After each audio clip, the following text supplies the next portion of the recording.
सबके पास दो worksheet class वाली होनी चाहिए और एक होमवर्क वाली होनी चाहिए। सारी ग्रुप में है बेटा, जाके चेक कर लें ऑनलाइन वाले, आप सबके पास तो है ना। Okay, last question, worksheet number 2, last question बेटा। एक रहता था, फिर आगे बात करते हैं हम।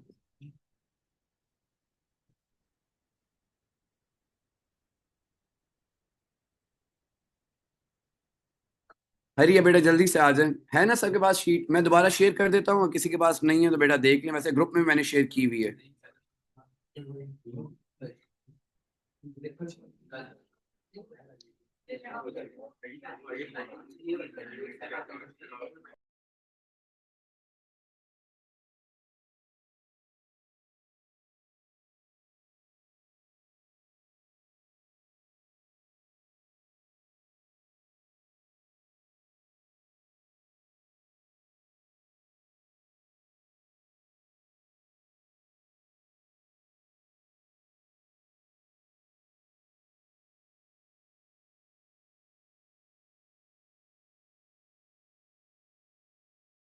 ओके बेटा, आ जाए क्वेश्चन नंबर 3 पे, last question of this sheet. Question number 3 पे आ जाए बेटा, क्वेश्चन नंबर 3 पे आ जाए। लामेश बेटा मिल गई आपको? ओके, क्वेश्चन नंबर 3 पे आ जाए बेटा। Figure 3.1 shows the cross section of a barrage built across a tidal bay. The barrage is a part of tidal power station. The gates are raised to be open when the tide comes in. The gates are lowered to close when it is high tide. Figure 3.1 shows the water levels in open sea and the tidal bay when it is low tide. The gates are raised and water flows through the turbine. Complete the sentences to describe the energy transfers which take place when the gates are opened. Process समझ आ रहा है बेटा? क्या बता रहा है हमें कि जब टाइड्स हाई होती हैं तो क्या करते हैं? टाइड्स हाई होती हैं, नहीं टाइड्स, अब बता क्या रहा है हमें, पहले वो समझने की जरूरत है। The gates are raised when the tides come in, the gates are lowered when it is high tide. जब टाइड हाई होती है the gates are lower to close, and when the obviously tides are low तो फिर हम open कर देते हैं। फिगर 3.1 shows the water levels in open sea and the tidal bay when it is low tide. Low tide है अभी। The gates are raised and the water flows through the turbine. Complete the sentences बेटा। Words आपको दिए में आपने blanks को fill करना है। जी बेटा स्टार्ट करें। Dash energy of the dash, start करें ना, dash energy of the dash. जी बेटा, कहाँ से स्टार्ट होगा? स्टार्ट कौन सी एनर्जी है पहले, सबसे पहले कौन सी होगी? Gravitational potential energy, gravitational potential energy of the dash. किसकी एनर्जी है gravitational? Water in the dash is transfer to, in the dash, in the tidal bay, yes.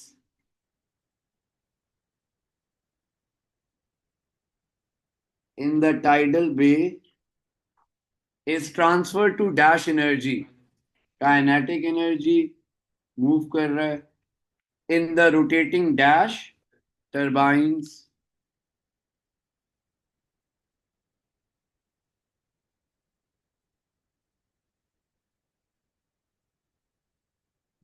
Okay, next पे चलें। State one advantage, one disadvantage of tidal power as an energy resource. Tidal का advantage and disadvantage. Advantage simple है, हम पहले भी लिखते रहे, renewable है, yes, renewable. And disadvantage, yes, those who are online, you are saying not reliable, okay good, yes. बाकी क्या कह रहे हैं इसके अलावा? इसके अलावा रिलायबल के अलावा, इसके अलावा yes, capital cost is high, very good. बस, okay, capital cost is high लिख सकते हैं, yes. Possible effects to marine life लिख सकते हैं, बिल्कुल लिख सकते हैं।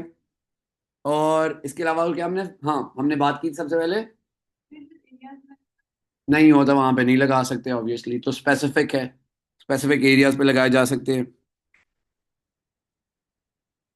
ठीक हो गया, तो लिमिटेड नंबर ऑफ साइट्स भी कह सकते हैं, बिल्कुल कह सकते हैं। तो बेटा डिसएडवांटेज लिखेंगे, रिलायबल नहीं है। कैपिटल कॉस्ट इज हाई, तो कैपिटल कॉस्ट इज हाई लिख सकते हैं।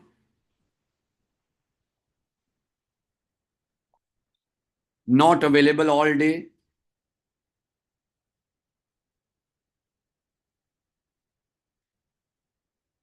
नॉट अवेलेबल ऑल डे, क्यों not available all day? State the main source of energy for the tidal, that's why it is not available all day, because the main source of energy for the tidal is कौन? Water में tides किस वजह से आती हैं? Moon, yes, gravity of moon, moons gravity, yes, moon is the main source. तो tides बनने की रीजन क्या होती है? ग्रेविटी से पुल करती है तब टाइड्स बनते हैं, फिर वो टाइड्स को हम यूज करते हैं। Yes, gravity of moon, gravity of moon, yes.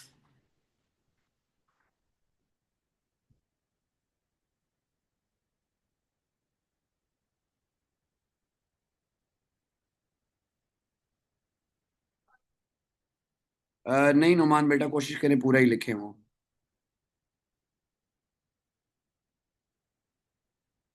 Wave में तो बाद में आएगी ना अरसलान बेटा, पहले तो मून से आएगी तो वेव में आएगी ना। मून आई नहीं तो फिर वेव के कहाँ से आएगी? ओके बेटा, वापस वापस वापस वापस। Okay, so this is the end of work power energy, and this is the end of the first section of physics, which is called general physics or Newtonian physics. Measurements, mass weight density, vectors, kinematics, dynamics, moments, momentum, deformation, pressure, and work power energy. ये बेटा हमने topics अभी तक कर लिए हैं। इन topics में से around 20 to 25 MCQs and 2 to 3 theoretical problems आते हैं। मतलब अभी तक जितना हमने पोर्शन कर लिया है, 20 to 25 MCQs आउट ऑफ 40, मतलब हाफ से थोड़ा ज्यादा ही होते हैं, प्लस 2 to 3 थियोरेटिकल प्रॉब्लम्स। ठीक है, फर्स्ट जनरली काइनेमैटिक्स का होता है, फिर डायनामिक्स और मोमेंटम को लिंक कर देता है, या मोमेंट को लिंक कर देता है, या फिर वर्क पावर एनर्जी आ जाता है, इनमें से कोई एक आ जाता है। ये सबसे बड़ा सेक्शन होता है। इसके बाद हमने बेटा नेक्स्ट जो स्टार्ट करना है दैट इज वेव्स, उसके बाद current, electricity, magnetism, then nuclear space and thermal. वो सारे न्यूक्लियर स्पेस थर्मल छोटे छोटे हैं, वेव्स थोड़ा सा लेंथी है, और फिर करंट, इलेक्ट्रिसिटी और मैग्नेटिज्म वो देखना है हमने। अभी आज मैं स्टार्ट नहीं करवा रहा बेटा, इधर बात सुननी है बेटा। मैंने एक और शीट आपके साथ शेयर की है, एक और शीट शेयर की है बेटा, जिसमें जनरल फिजिक्स के कुछ क्वेश्चंस हैं, ताकि एक हमें ओवरव्यू मिल जाए जो अभी तक हमने काम किया है, जो अभी तक हमने काम किया है जनरल फिजिक्स में, उसका हमें आइडिया हो जाए कि हमें आता है। वैसे आपने पेपर में भी अभी क्वेश्चन सॉल्व किए थे जब भाई आपने पेपर दिया था, आपने पेपर दिया था। अभी कुछ क्वेश्चन नोट देख लेते हैं, ताकि आज की क्लास में हम ये सारा कंप्लीट करके and from Monday will start waves. Okay, online वालों के साथ बेटा मैं ये शीट शेयर कर रहा हूँ, जरा देख लें।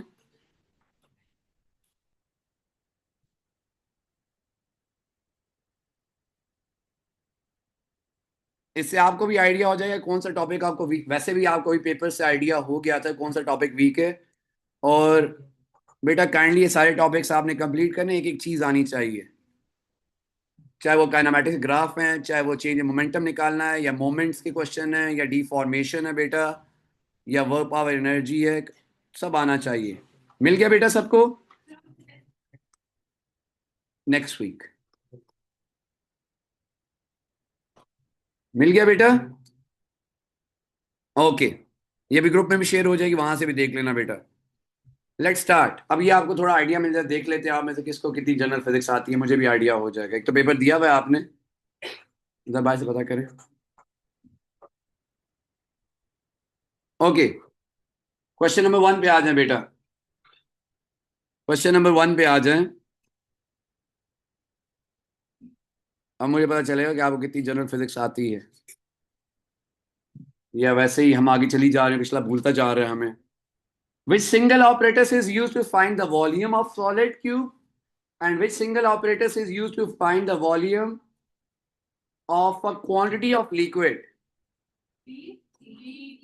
बेटा क्यूब है ना, क्यूब की लेंथ, विड्थ और हाइट किससे निकाल सकते हैं? एक इंस्ट्रूमेंट सिर्फ आप यूज कर सकते हैं। बैलेंस यूज करना पड़ेगा क्या हमें? बैलेंस तो मैथ्स के लिए होता है बेटा। So to find out the volume we need the length and the width and the height of the cube. ऐसे ही होता है। तो लेंथ और विड्थ वैसे हाइट सेम ही होती है, एक ही लेंथ चाहिए बेसिकली हमें, वो हमारे पास रूलर से आ जाएगी। And volume of the liquid measuring cylinder, so D is the right answer. Very good जो लोग डी कह रहे हैं। चलें, थोड़ा बेसिक्स बेसिक्स तो आपको आती हैं। अब आगे चलते हैं। ओके, यहाँ पे जो है ना हम अल्लाह हाफिज हो जाते हैं। The speed time graph for a short journey is given. The distance time graph for the same journey.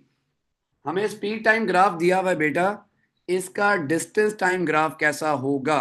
अब देखते हैं ना जरा।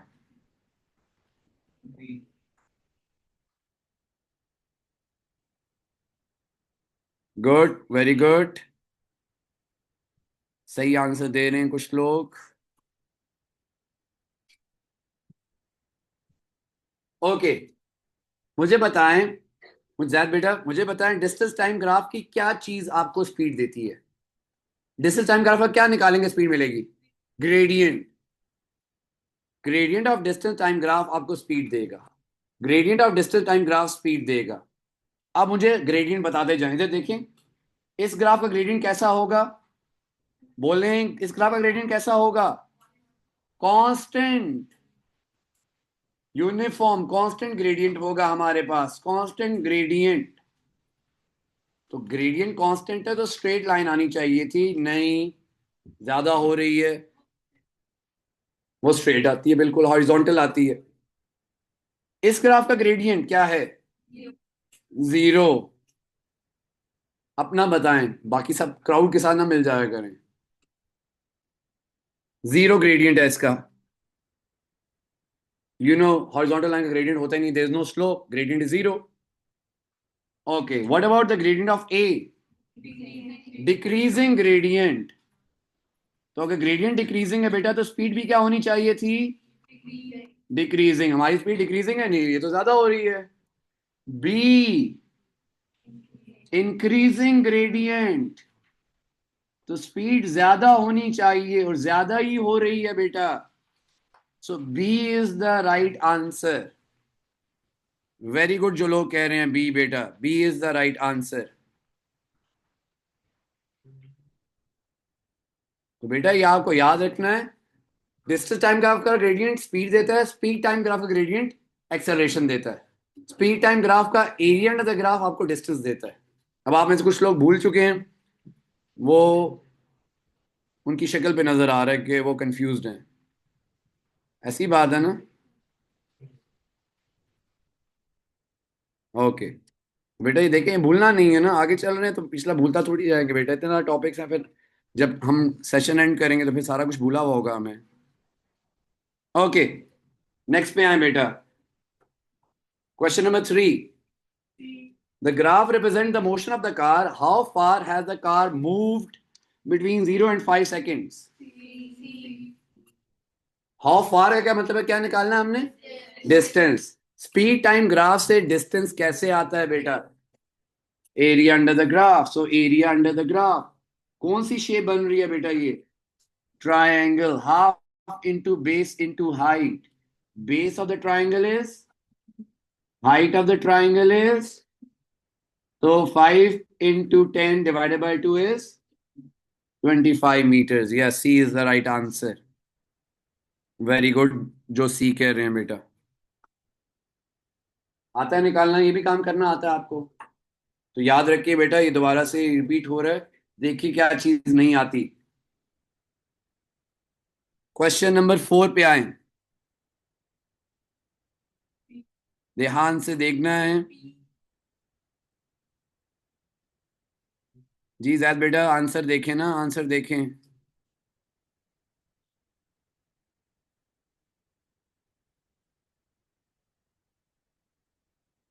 क्या आ रहा है? बी कह रहे हैं आप लोग। Okay, let's see.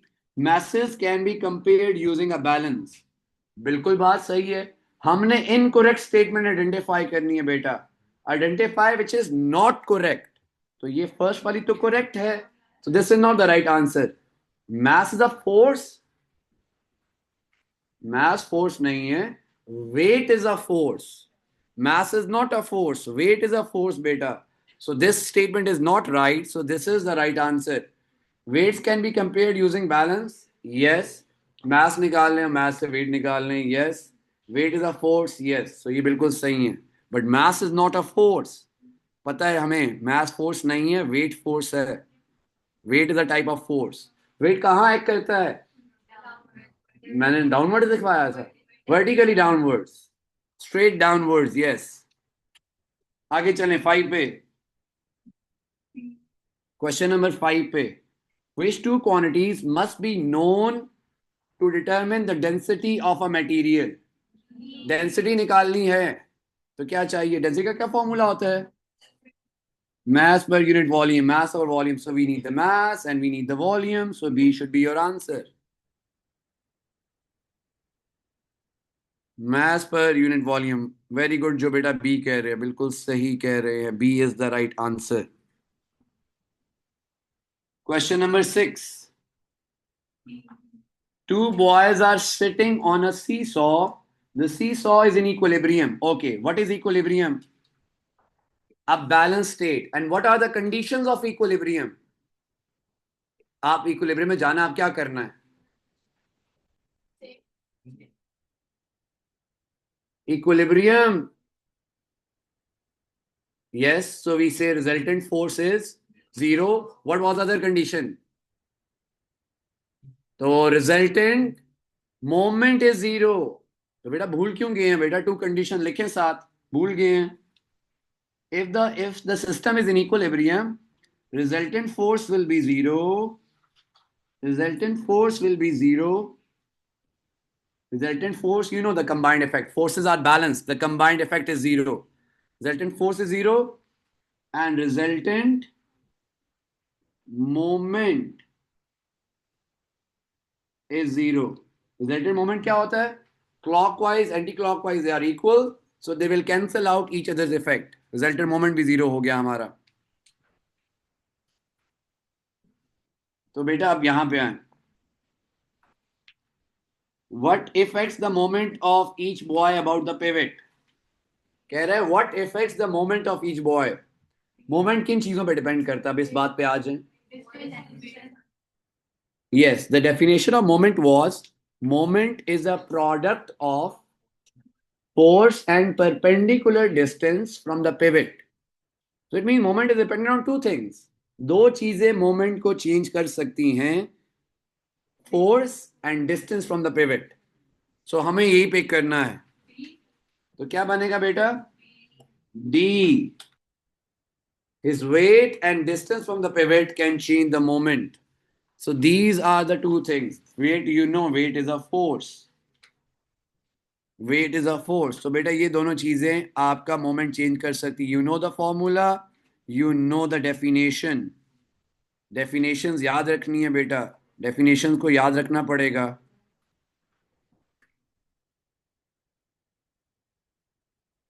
So yes, when it is in equilibrium, resultant moment will be zero. Not moment, resultant moment. अब इसका बेटा क्लॉकवाइज भी है और एंटी क्लॉकवाइज भी है, but the resultant is zero.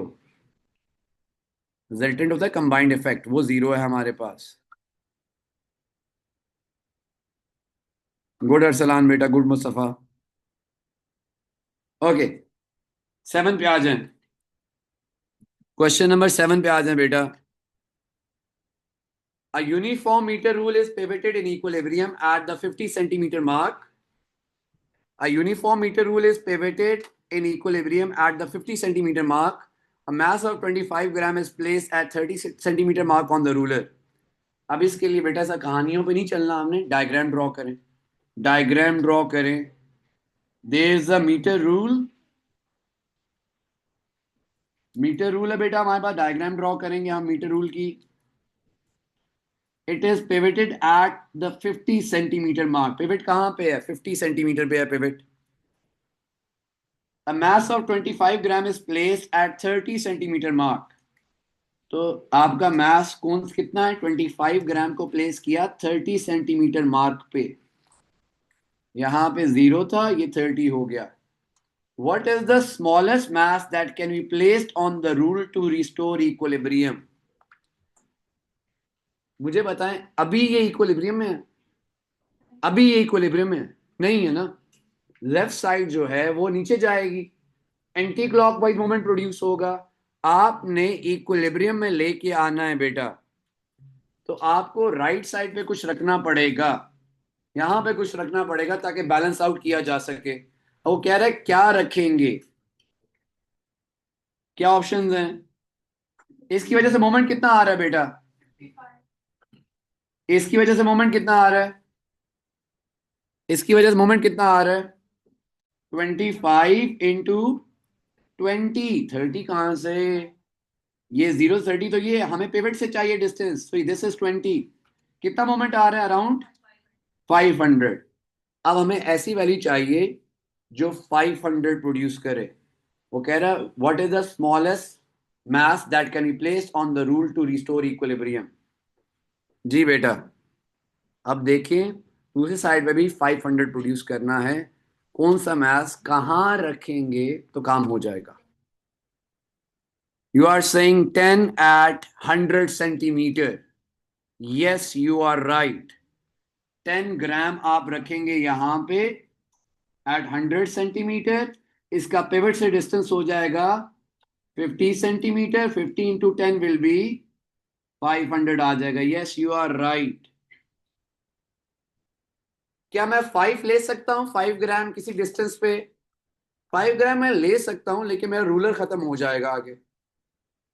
मतलब मुझे अगर 5 ग्राम मास प्लेस करना है तो वो पिवट से 100 सेंटीमीटर दूर होना चाहिए। 100 सेंटीमीटर आगे है ही नहीं हमारे पास, तो ये हमारे पास 50 सेंटीमीटर है। मीटर रूल का मतलब ये होता है overall length is 100 centimetre, can not have more than 100। So yes, B is the right answer. Very good, जो लोग बी कह रहे हैं। मैथ्स ले रहे हैं अभी तो, वो कह रहे हैं आप मैथ्स क्यों ले रहे हैं, आप वेट क्यों नहीं ले रहे? बेटा मैथ्स ले लें, वेट ले लें, अभी तो हम थोड़ा कैलकुलेशन दिखानी है। ठीक है, हम 25 ग्राम या 10 ग्राम मैथ्स ले रहे हैं। वैसे तो फोर्स इंटू डिस्टेंस होता है ना मोमेंट का फॉर्मूला।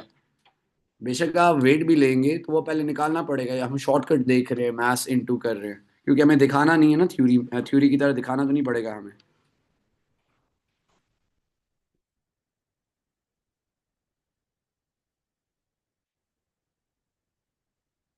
थर्टी सेंटीमीटर कह रहा है ना वो उस नोमान बेटा।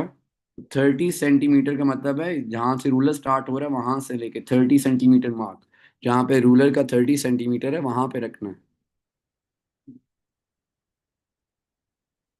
ओके, आगे चलें बेटा। Question number 8। क्वेश्चन नंबर 8 पे आ जाएं। क्वेश्चन नंबर 8 पे आ जाएं। A uniform beam XY is 100 centimeter long and weighs 4 Newton. The beam rests on a pivot 60 centimeter from end X. A load of 8 Newton hangs from a beam of 10 centimeter. The beam is kept balanced. ये हमारे लिए important line है, kept balanced, equilibrium में है। Force F is acting on the beam 80 centimeter from end X. F निकालना है। Simple सी बात है, डायग्राम दी हुई, F निकालना है। तो principle of moment, sum of clock, sum of anti clock निकालें जल्दी से जरा। Sum of clock anti clock. जी आयान बेटा, हो सकता है। Sum of clock equal to sum of clockwise moment is equal to sum of anti clockwise moment. ये पिवट है, हाईलाइट किया करें पिवट को। F producing clockwise anti clockwise. F will produce the clockwise moment और the anti clockwise moment. ये ऐसे turn करवाएगा ना क्लॉक। एफ इनटू डिस्टेंस कितना है पिवट से इसका, क्योंकि ये पूरा बेटा है 80। इतना नहीं चाहिए हमें, 60 निकल गया 80 में से, ये पीछे क्या रह जाएगा? 20। And the other force is 8 Newton. 8 Newton का डिस्टेंस कितना है पिवट से? 50। और कोई फोर्स है। आंखें खोलें बेटा, there is another force. There is another force which is the weight of the ruler. वो वेट ऑफ द रूलर कहाँ होगा? सेंटर ऑफ द बीम पे। यहां पे वेट भी तो है 4 न्यूटन का। वेट भी तो है बेटा। वेट कहाँ पे एक्ट करता है? Centre of mass at centre of gravity. और वेट का डिस्टेंस कितना है पिवट से? देखिए जरा, वेट का डिस्टेंस कितना है पिवट से बेटा? वेट का डिस्टेंस कितना है पिवट से? यहां से यहां तक। अब ये निकलेगा नहीं हमारे से। ये टोटल बेटा, टोटल हमारे पास क्या है? ये 60 है, ये हमारे पास 80 है, और ये 10 हमें दिया हुआ है। अब देखें क्या आ रहा है। बाकियों क्या आ रहा है? 10 आ रहा है। Yes, those who are online 10 कह रहे हैं। गुड फास्ट बेटा।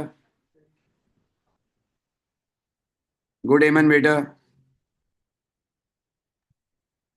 बेटा सेंटर ऑफ ग्रेविटी किस पॉइंट पे होता है? मिडल में। मिडल में क्या लेंथ होगी? 50 सेंटीमीटर। तो ये बेटा 50 है, ये पॉइंट 50 है, और ये टोटल यहां तक 60 है। ये 50 हो गया, टोटल यहां तक 60 है, तो पीछे कितना रह गया बेटा? ये 10 ही है। Very good. तो ये कौन सा मोमेंट है? ये भी एंटी क्लॉकवाइज है, +4 × 10। देखिए क्या आंसर बनता है। दो एंटी क्लॉकवाइज है, एक क्लॉकवाइज है। 22।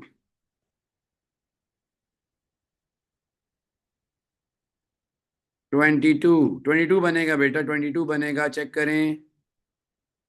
It should be 22। ऐसे क्वेश्चन बेटा सॉल्व होने चाहिए, थोड़ा ध्यान करेंगे पता चल जाएगा।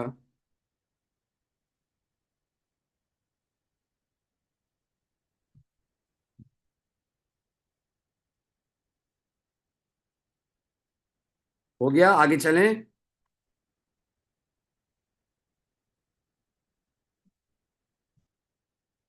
ओके, क्वेश्चन नंबर 9 पे आ जाए बेटा।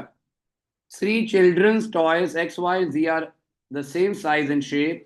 They have weights at different position inside, so the position of the center of gravity of each toy is different. Each toy's center of gravity is marked P.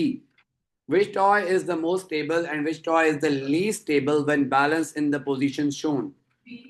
Stability पे कितने factors depend करते हैं? To. क्या क्या होता था? A wider base and the center of gravity should be low down. Yes. Centre of gravity बेटा नीचे होना चाहिए और वाइडर बेस होनी चाहिए। तो कौन ज्यादा स्टेबल है बेटा? X, because centre of gravity is low down. And least stable कौन है? So X and G. B. B is the right answer. B आ गया, बिल्कुल सही हो गया। B is the right answer. आगे चलेंगे। Question number 10। The diagram shows the energy stores for a mobile cell phone and how energy is transferred between stores. Describe how chemical energy is transferred. Chemical energy किस में जाएगी बेटा? और फिर वो आगे इंटरनल एनर्जी, काइनेटिक, हीट और sound में। यस, पहले बेटा बैटरी की जो केमिकल है वो इलेक्ट्रिकल में कन्वर्ट होगी, फिर बाकी काम होंगे ना। इलेक्ट्रिकल वर्क डन इलेक्ट्रिकली, फिर आगे लाइट में जा सकती है, साउंड में जा सकती है और फॉर्म में जा सकती है। मैकेनिकल तो काइनेटिक पोटेंशियल होती है। इलेक्ट्रोमैग्नेटिक वेव्स कहाँ से आ गई बीच में? साउंड एनर्जी बाद में आएगी। साउंड वेव्स नहीं हो सकती, साउंड एनर्जी होगी। Sound energy. So this is a.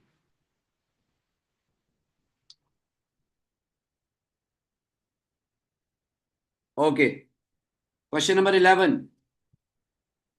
A moving object is brought to rest by a resistive force 50 Newton over a distance of 5 meter. What is work done by the force? Work done का formula क्या होता है? Force into displacement distance, 50 into 5। क्या आ जाएगा answer? 250 joules. तो ये तो D आ गया।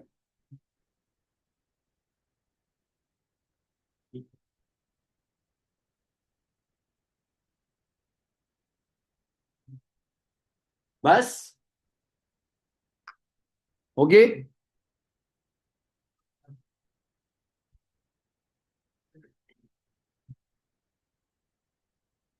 एनी प्रॉब्लम विद दिस बेटा? अब बेटा काइंडली एक काम करना है, सारे एक दफा सारे बैठ के सारे टॉपिक एक दफा गो थ्रू करने हैं। जो इश्यूज हैं अभी आपको आके पेपर्स मिल जाते हैं। काइंडली मेहरबानी करके बेटा अपनी मिस्टेक्स देखनी है यार। मैंने आपसे फर्स्ट डे बेटा ये कहा था, बार बार मैं यही बात रिपीट करता रहता हूँ कि मिस्टेक्स करने में कोई मसला नहीं होता। लेकिन जब आप बार बार वही मिस्टेक रिपीट कर रहे होते फिर प्रॉब्लम है आपके साथ। एक दफा आपने वर्क पावर एनर्जी पढ़ा ना, अभी मैं टेस्ट लेता हूँ आपसे फॉर एग्जांपल, तो कोई मिस्टेक हो जाती है आपसे, ठीक है बात चल गया, मुझे ये नहीं आती। अब दोबारा से उस टॉपिक में मिस्टेक नहीं होनी चाहिए फिर, या उस कॉन्सेप्ट में मिस्टेक नहीं होनी चाहिए दोबारा से। अब पता चल गया ना जब वीक है, फिर उस पे आप काम करें। तो अभी बेटा आपको पेपर्स मिल जाते हैं, अपनी मिस्टेक्स देखें। जिन लोगों ने पेपर नहीं दिया हुआ बेटा वो नेक्स्ट वीक के अंदर अंदर पेपर दे दें, ठीक है, जो जिनके मिसिंग है बेटा। तभी बेटा आपको आइडिया होगा, अदरवाइज हम पढ़ते जाएंगे आगे चलते जाएंगे, पढ़ते जाएंगे हम आगे चलते जाएंगे, तो वो आगे काम चलता जाएगा। ठीक है, तो चेक करना है कि हमें आता भी है या नहीं आता, हम कैम्ब्रिज के लिए रेडी भी हैं या नहीं है। और आपके एडमिशन भी अभी जा रहे हैं, तो आपको एक फेयर रिफ्लेक्शन मिल जाएगी कहाँ पे आप हैं। ठीक है बेटा। ओके, और जिन्होंने बेटा पेपर नहीं दिया हुआ ना, वो काइंडली नेक्स्ट वीक के अंदर तो पेपर दे दे, ताकि आपको भी आइडिया हो जाए कि आपको कितना आता है। जिन लोगों ने दिया हुआ उन्हें आज रिजल्ट मिल जाएगा बेटा। ठीक है। और ऑनलाइन वाले स्पेशली बेटा, आप लोग वैसे भी दूर होते हैं, तो आप कुछ लोग आप में से इंटरेक्ट करते हैं, कुछ नहीं कर रहे होते, तो काइंडली साथ साथ बताते रहा करें। और मैं आपसे होमवर्क शीट शेयर करता हूँ, आप बेशक टॉपिकल सॉल्व करें, जो भी क्वेश्चन आप सॉल्व कर रहे हैं वो आप मुझे साथ साथ बताते रहा करें, ये हो गया, ये रहता है, ये करना है, ये कैसे करें, ताकि मैं आपको साथ साथ गाइड करता रहूँ। नहीं, मार्च के हमने फर्स्ट वीक तक कंप्लीट कर देना है सिलेबस, उसके बाद हमारी रिवीजन है और पास पेपर प्रैक्टिस है, फिजिक्स केमिस्ट्री दोनों। केमिस्ट्री तो जल्दी हो जाएगा, फिजिक्स अभी थोड़ा लेंथी है, थोड़ा थोड़ा टाइम लेगा। फिजिक्स तो केमिस्ट्री जल्दी हो जाता है, यस। मार्च के एंड में फर्स्ट वाले होंगे, फिर अप्रैल में सेकंड होंगे, और फिर हम साथ साथ प्रैक्टिस करते रहेंगे। और आपको पता है लास्ट पेपर तक आप मेरे साथ ही हैं। तो आप बेटा, मैं आपको एग्जाम हॉल तक छोड़ के आऊंगा, कोई मसला नहीं है। ओके। ओके बेटा, ऑनलाइन वाले जा सकते हैं, मैं ज़रा फेस टू फेस वालों को जो है ना पेपर्स वापस कर दूं, और थोड़ी प्यार मोहब्बत कर लें इनके साथ। ओके बेटा, यू गाइस कैन लीव, इंशाल्लाह विल मीट टुमारो। अपना ख्याल रखिए बेटा। अल्लाह हाफिज।